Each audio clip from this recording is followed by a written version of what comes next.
warahmatullahi wabarakatuh.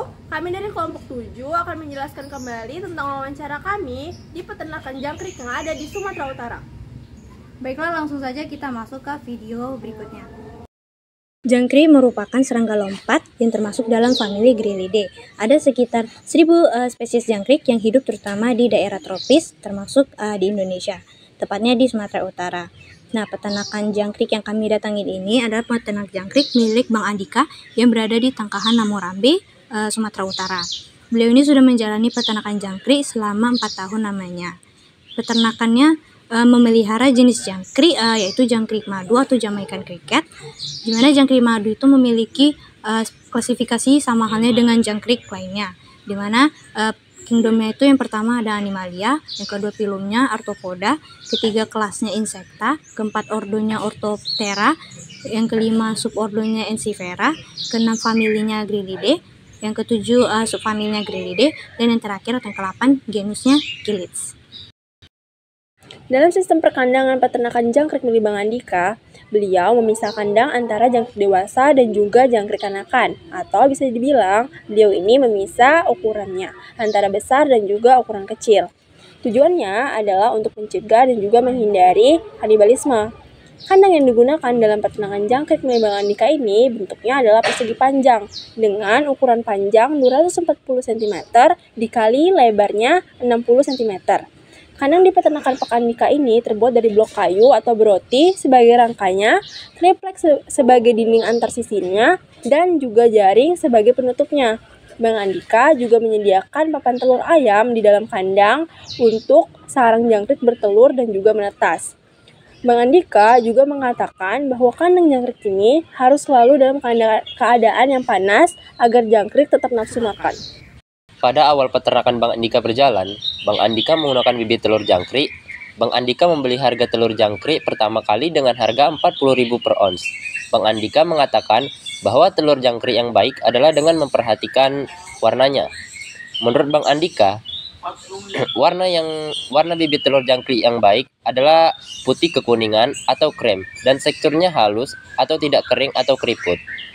Nah, untuk durasi pemberian pakan pada jangkriknya, Bang Andika memiliki jangkrik itu 2 kali, yaitu pada pagi dan sore hari. Nah, untuk pakan yang digunakan sendiri itu adalah daun ubi dan juga pur ayam. Dan cara Bang Andika memberi minum adalah dengan menyemprotkan air pada jangkriknya langsung. Beruntungnya pada peternakan jangkrik Bang Andika ini belum pernah terjangkit penyakit, di mana penyakit yang dapat menyerang jangkrik menyebabkan jangkrik akan mati secara massal. Tetapi untuk mencegah resiko, Bang Andika ini kerap kali mengolesi bagian-bagian kerangka kandang dengan oli supaya jangkrik terhindar dari hama, seperti tikus atau kecoa. Bang Andika biasanya mengolesi kerangka kandang 4 kali selama seminggu. Pada peternakan ini Bang Andika menjual jangkrik dan juga kotorannya. Untuk harga jangkriknya Bang Andika, dia menjual Rp40.000 per kilo, dan untuk kotorannya jangkrik itu Bang Andika menjual Rp10.000 per kilo. Dan untuk pendapatan bersihnya, Bang Andika ini mengatakan bahwa ia memperoleh Rp3 juta per minggunya untuk jual jangkrik saja. Sedangkan untuk kotoran jangkrik itu dia memperoleh Rp1 juta. Dan untuk jangka durasi pemanennya itu selama 35 hari dari bibit. Lalu Bang Andika juga memanen 3 hari sekali untuk jangkrik dan untuk mengambil kotorannya seminggu sekali. Biasanya ada agen langganan yang akan datang untuk membeli jangkrik dan kotoran dari peternakannya Bang Andika. Dan untuk jangkrik yang sudah afkir atau sudah ada sayapnya gitu, Bang Andika memilih untuk memberinya sebagai pakan ternak bebek milik pribadi. Dengan Bang Andika menurut kami sudah bagus. Beliau sangat tahu kriteria kandang yang baik untuk jangkrik, seperti bahan kandang yang sesuai, desain dan ukuran yang sesuai, ventilasi udara juga bagus, suhu dan pencahayaan juga sudah sesuai dengan kriteria perkandangan jangkrik, di mana pada bagian pencahayaan, jangkrik menyukai suasana tempat yang gelap atau redup. Jadi untuk kritik kami terhadap kandang peternak jangkrik milik Bang Andika, ini hanya keadaan atap yang dipenuhi dengan sarang laba-laba. Mungkin bisa lebih sering dibersihkan agar suasana kandang bisa lebih nyaman. Nah, untuk informasi tambahan dalam menghitung analisis usaha, jadi modal awal Bang Andika untuk kotak adalah 200.000 per kotak. Dan untuk kotaknya sendiri, Bang Andika ini memiliki 35 kotak. Lalu, untuk bibit awal, ia membutuhkan 3 ons telur jangkrik untuk satu box atau satu kotak. Di mana sudah dijelaskan di awal tadi bahwa untuk harga telur jangkriknya per ons adalah Rp40.000. Lalu untuk pakannya, Bang Andika memerlukan 2 sak pur untuk 1 minggu, di mana harga 1 sak purnya adalah Rp350.000. Dan untuk daun ubinya, kebetulan Bang Andika memiliki lahan yang menanam daun ubi sendiri. Jadi untuk daun ubi itu gratis. Nah, untuk hasil yang lebih rinci, kami sudah membuat analisis usahanya berupa tabel. Silakan dilihat untuk slide berikutnya. Baik, di sini saya akan menjelaskan kandungan atau komposisi yang ada pada pakan pelet atau pur dengan produksi 8214 dari Fonghab Jaya Indo. Yang pertama itu ada protein, di mana jumlah kandungannya itu sekitar 14%. Yang kedua itu ada zat makanan serat kasar, yang jumlah kandungannya itu 8%. Yang ketiga itu ada air, dengan jumlah kandungan pada pakan itu sekitar 3%. Dan yang terakhir itu ada kadar abu, di mana jumlah kandungannya itu sebesar 14%. Baik, untuk analisis modal awal pada peternakan jangkrik milik Bang Andika ini, pertama ada pembuatan kandang dengan satuannya itu kotak, banyaknya itu ada 35 kotak. Harganya Rp200.000 dengan total semuanya yaitu 35 kotak dikali sama Rp200.000 menjadi Rp7.000.000. Selanjutnya tuh ada telur jangkrik awal, dimana satuannya itu ons dengan banyak 3 ons per kotak.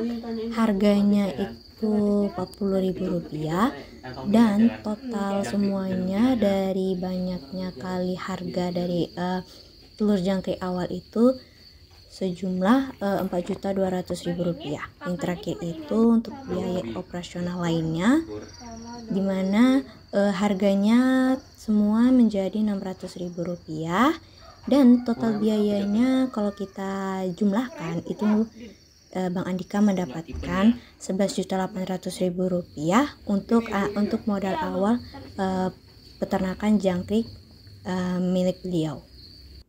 Analisis yang kedua adalah analisis biaya pemeliharaan per tahun, di mana yang pertama ada biaya pur atau biaya pakan, di mana 1 minggu menghabiskan 2 sak pur.